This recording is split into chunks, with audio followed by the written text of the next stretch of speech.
Hi ಎಲ್ರಿಗೂ ನಮಸ್ಕಾರ. ಎಲ್ಲರೂ ಹೇಗಿದ್ದೀರಾ? ಹೋಪ್ ಎಲ್ಲರೂ ಚೆನ್ನಾಗಿದ್ದೀರಾ ಅಂತ ಭಾವಿಸ್ತೀನಿ. ಹಾಗೆ ನಾನು ಇವತ್ತಿಲ್ಲಿ ಪೋರ್ಕ್ ಮಸಾಲಾನ ಯಾವ ರೀತಿ ಮಾಡ್ಕೊಳ್ಳೋದು, ಹಾಗೆ ಪೋರ್ಕ್ನ ಯಾವ ರೀತಿ ಪ್ರಿಪೇರ್ ಮಾಡ್ಕೊಳ್ಳೋದು ಅಂದ್ಬಿಟ್ಟು ಕಂಪ್ಲೀಟಾಗಿ ನಿಮಗೆ ತಿಳಿಸ್ಕೊಡ್ತಾ ಇದ್ದೀನಿ.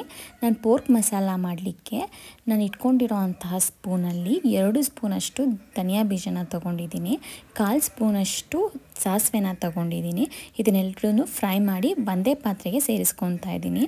ಹಾಗೆ 1/4 ಸ್ಪೂನಷ್ಟು ಜೀರಿಗೆನ ಕೂಡ ಸೇರಿಸ್ಕೊತಾ ಇದ್ದೀನಿ. ಇದನ್ನೆಲ್ಲ ಫ್ರೈ ಮಾಡಿ ಹಾಕ್ಕೊಳ್ಳೋದ್ರಿಂದ ಮಸಾಲ ತುಂಬಾ ಟೇಸ್ಟಿಯಾಗಿರುತ್ತೆ. ಆಮೇಲೆ ತುಂಬ ದಿನ ಬೇಕಾದ್ರೂ ನಾವು ಸ್ಟೋರ್ ಮಾಡಿ ಇಟ್ಕೋಬೋದು.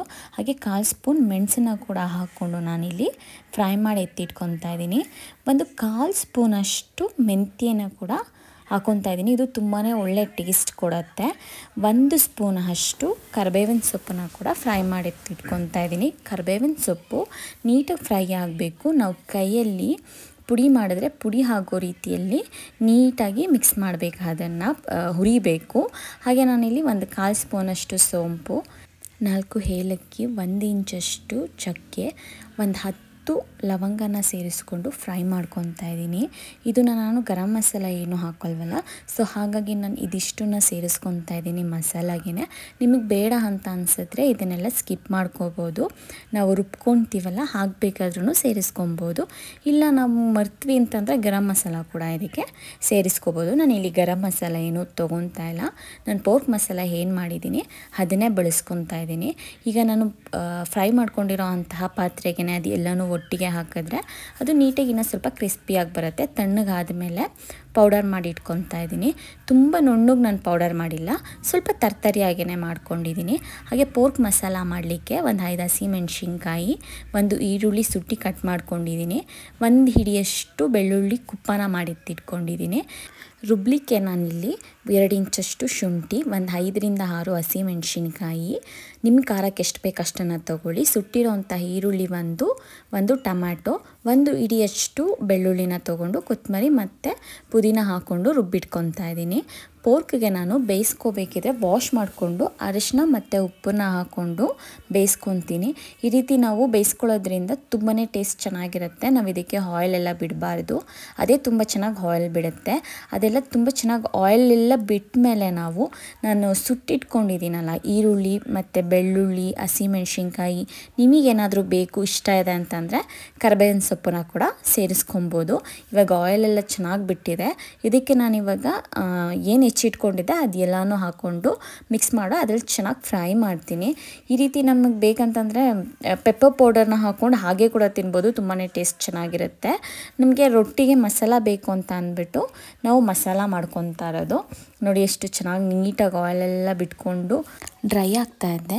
ಇದು ಕಂಪ್ಲೀಟ್ ಡ್ರೈ ಆದಮೇಲೆ ನಾನು ಮಸಾಲ ಕೂಡ ಸೇರಿಸ್ಕೊಂಡಿದ್ದೀನಿ ರುಬ್ಬಿಟ್ಕೊಂಡಿರೋ ಅಂಥದ್ದು. ಬಟ್ ನಾನು ಅದನ್ನು ಹಾಕಿರೋ ಕ್ಲಿಪ್ಪು ಮಿಸ್ ಆಗಿದೆ, ಸೊ ಹಾಗಾಗಿ ನಿಮಗೆ ತೋರ್ಸೋಕ್ಕಾಗ್ತಿಲ್ಲ. ನಿಮಗೇನಾದರೂ ಸ್ಪೈಸಿಗೆ ಏನಾದರೂ ಖಾರ ಬೇಕು ಅಂತ ಅನಿಸಿದ್ರೆ ನೀವು ಚಿಲ್ಲಿ ಪೌಡರ್ನ ಕೂಡ ಸೇರಿಸ್ಕೊಬೋದು ಮಸಾಲ ಹಾಕಿದಾಗ.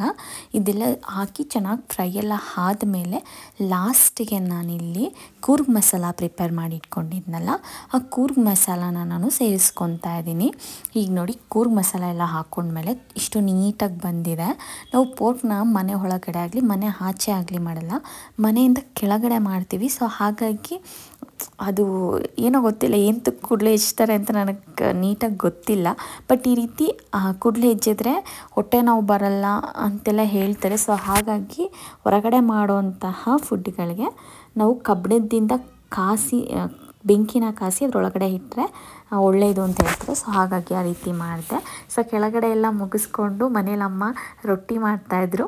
ಸೊ ಎಷ್ಟಾಗಿದೆ ಅಮ್ಮಂದು ಕಂಪ್ಲೀಟ್ ಆಗಿದೆ ಅಂತ ನೋಡಲಿಕ್ಕೆ ಅಂತ ಬಂದೆ. ಬಟ್ ನಮ್ಮಮ್ಮ ಇನ್ನೂ ಸ್ಟಾರ್ಟೇ ಮಾಡಿಲ್ಲ, ಏಕೆಂದರೆ ನನ್ನ ಮಗಳನ್ನ ಕೂಡ ಮೇಲ್ಗಡೆನೇ ಬಿಟ್ಟೋಗಿದ್ದೆ ಅಲ್ಲ.